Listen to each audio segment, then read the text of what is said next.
Good morning students. आज अपने एक नया लेसन नए सब्जेक्ट का, वैसे तो साइंस ही है लेकिन आपको जैसे पता है कि साइंस के अंदर ही अपने 3 सब्जेक्ट पढ़ते हैं, बायो, केमिस्ट्री और फिजिक्स। तो आज फिजिक्स का अपने एक लेसन ले रहे हैं जिसका नाम है, पहला लेसन है गति या मोशन। देखिए बच्चों, अगर आप नोट्स बना रहे हो साथ साथ तो ठीक है, अगर नहीं बना रहे हैं तो मेरी पिछली वीडियो देखकर आप उसके नोट्स बनाइए, कंप्लीट कीजिए उसको और साथ साथ में पढ़ते रहिए। अपना कोर्स मेरे हिसाब से मैंने बहुत करवा दिया है, कुछ ऑडियो के माध्यम से करवा दिया और कुछ वीडियो के माध्यम से अपनी क्लासेस चल रही है, रेगुलर क्लासेस चलती रहेगी, बस आप रेगुलर पढ़ते रहिए। तो बात करते हैं अपने गति यानी कि मोशन की। पहले बात करते हैं अपने मूल बिंदु की, कि मूल बिंदु क्या होती है।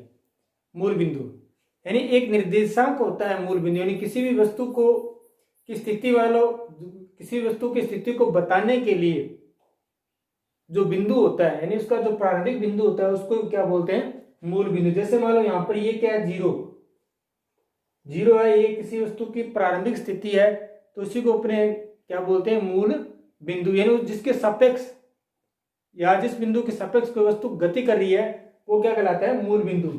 इसको परिभाषा के रूप में अगर अपन देखें तो क्या होता है परिभाषा इसकी, किसी वस्तु की स्थिति को जानने के लिए, किसी वस्तु की स्थिति को जानने के लिए हमें एक निर्देश बिंदु की आवश्यकता होती है, या किसी वस्तु की स्थिति को बताने के लिए हमें एक निर्देश बिंदु की आवश्यकता होती है, जिसे अपने क्या कहेंगे, मूल बिंदु। यानी किसी वस्तु की स्थिति मतलब वो कहां पर है यह बताने के लिए एक निर्देशांक की आवश्यकता होती है, जिसे अपने क्या बोलते हैं, मूल बिंदु।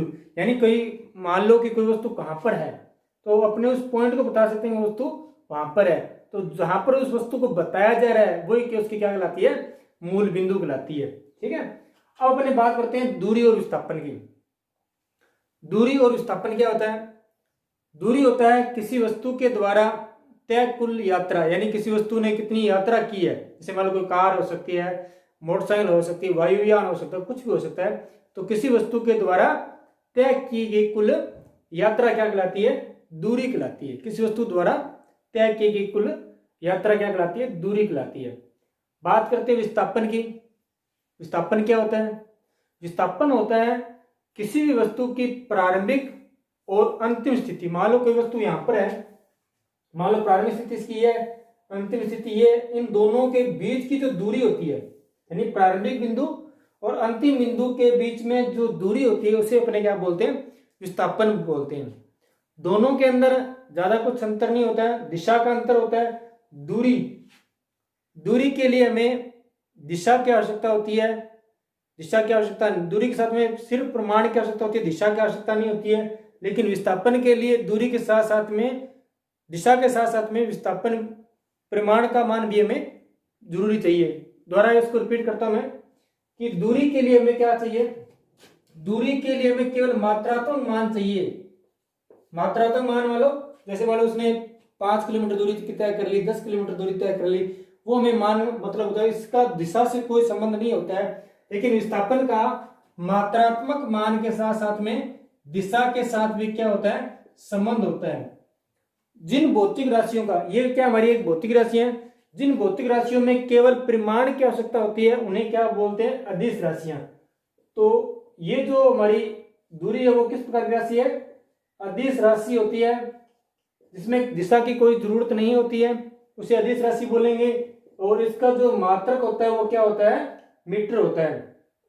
उसी प्रकार विस्थापन, क्योंकि इसके अंदर प्रमाण के साथ में दिशा की आवश्यकता होती है, इसलिए इसको क्या बोलेंगे, सदिश राशि बोलेंगे, और इसका मात्रक क्या होता है, मीटर होता है। अब इस उदाहरण से अपने समझते हैं, और इस उदाहरण से आपको बहुत अच्छी तरह समझ में आ जाएगा कि दूरी और विस्थापन कैसे निकालेंगे। जैसे मान लो मैंने यहाँ पर एक क्वेश्चन लिखा आपके, बिंदु ओ से, बिंदु ओ ये रहा, बिंदु ओ से बी के बीच की दूरी विस्थापन, यानी यहां से लेकर यहां के बीच की दूरी और विस्थापन बताइए। दूरी के लिए आप यहां से यहां तक की अपने को क्या बताना है, दूरी और विस्थापन। तो पहले बात करते हैं दूरी की। दूरी कितनी हो जाएगी, दूरी कितनी हो जाएगी, 0 से कितनी दूर चला है, 40 किलोमीटर में, मान लो इसका मान सभी मान किलोमीटर में, तो 40 किलोमीटर, यानी दूरी इसकी क्या हो जाएगी, 40 किलोमीटर। विस्थापन क्या हो जाएगा, विस्थापन इसका दे लो, प्रारंभिक बिंदु इसका 0 है और अंतिम बिंदु क्या है, 40 है, तो इन दोनों के बीच में दूरी कितनी हो जाएगी, प्रारंभिक और अंतिम बिंदु के बीच की दूरी कितनी हो जाएगी? 40 - 0 बराबर 40 किलोमीटर। तो इसका अंतिम विस्थापन भी क्या हो जाएगा, या इसका विस्थापन भी क्या हो जाएगा? 40 किलोमीटर। लेकिन यहां ध्यान दीजिए, एक इसी प्रकार एक क्वेश्चन है, एक वस्तु 0 से गति करते पहले ए पर यानी यहां पर आती है, ठीक है, और फिर वापस सी पर यानी यहां पर चली जाती है, तो वस्तु दौड़ता है दूरी और विस्थापन। यहां पर आप क्वेश्चन बताइए कि आप सोच के बताइए कि इसमें दूरी क्या होगी और विस्थापन क्या होगा। जल्दी सोच लीजिए, 10 से 15 मिनट का सेकंड का टाइम है आपके पास। सोचिए दूरी कितनी होगी इसकी, सोच लिया होगा आपने। अब सुनिए दूरी क्या होगी। यहां से लेकर पहले वस्तु यहां पर आई 60 पर आई यानी कि ए बिंदु पर आई, फिर वापस यहां चलेगी, यानी पहले इसने यहां से लेकर यहां तक कितनी दूरी तय की? 60 किलोमीटर, प्लस बाद में इसने यहां से यहां तक की दूरी कितनी तय कर ली? 60 माइनस करो 25, 5 और ये कितनी हो जाएगी? 5 और 2 35, यानी प्लस इसने 35 किलोमीटर और दूरी तय कर ली। तो कितना हो जाएगा? 35 और 65, टोटल दूरी कितनी हो जाएगी? 95 किलोमीटर दूरी इसने तय कर ली।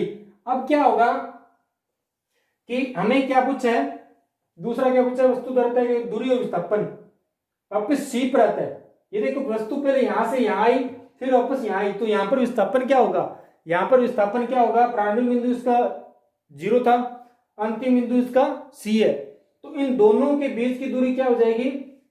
बीच की दूरी हो जाएगी 25 माइनस 0 बराबर 25 किलोमीटर, है ना। अगर ये आपको दिखाई नहीं दे रहा है तो आप दे लेना इसका 25 माइनस 0 यानी 25 किलोमीटर। विस्थापन इसका यहां से यहां के बीच में क्या हो जाएगा? 25 किलोमीटर। अब देखिए गति के बारे में। गति दो प्रकार की हो सकती है, एक समान गति भी हो सकती है और असमान गति भी हो सकती है। अगर मान लो कोई वस्तु है वो समान समय में समान दूरी तय करती है तो उसे समान गति बोलते हैं। जैसे मान लो 1 सेकंड है, पहले सेकंड में उसने 50 मीटर दूरी तय की, अगले सेकंड में उसने अगर 50 मीटर दूरी की, फिर अगले सेकंड में 50 मीटर की दूरी तय की, यानी कि समान समय भी समान है, 1-1 मीटर का बढ़ोतरी हो रही है और मीटर भी वही है, यानी समान समय में समान दूरी तय कर रहा है, इसलिए इसको क्या बोलते हैं? एक समान गति। लेकिन असमान गति में कोई भी एक अंतर हो सकता है, इसमें समान समय में अंतर हो सकता है या फिर दूरी में अंतर हो सकता है, तो इसके आधार पर ये गति क्या हो जाएगी? असमान गति हो जाएगी। यानी किसी वस्तु द्वारा समान समय अंतराल में असमान दूरी तय करना या किसी वस्तु द्वारा असमान समय अंतराल में समान दूरी तय करना क्या कहलाता है? असमान गति कहलाता है। जैसे उदाहरण के लिए 1 सेकंड में पहली बार उसने 50 मीटर की दूरी तय की, फिर अगले सेकंड में उसने 30 मीटर, फिर अगले सेकंड में 20 मीटर, फिर अगले सेकंड में 40 मीटर, यानी यहाँ पर समय अंतराल तो वही है, समय वही है, 1 मीटर पहले 1 सेकंड बढ़ रहा था, फिर 2 सेकंड ऐसे हो रहा था। लेकिन अब क्या हो रहा है?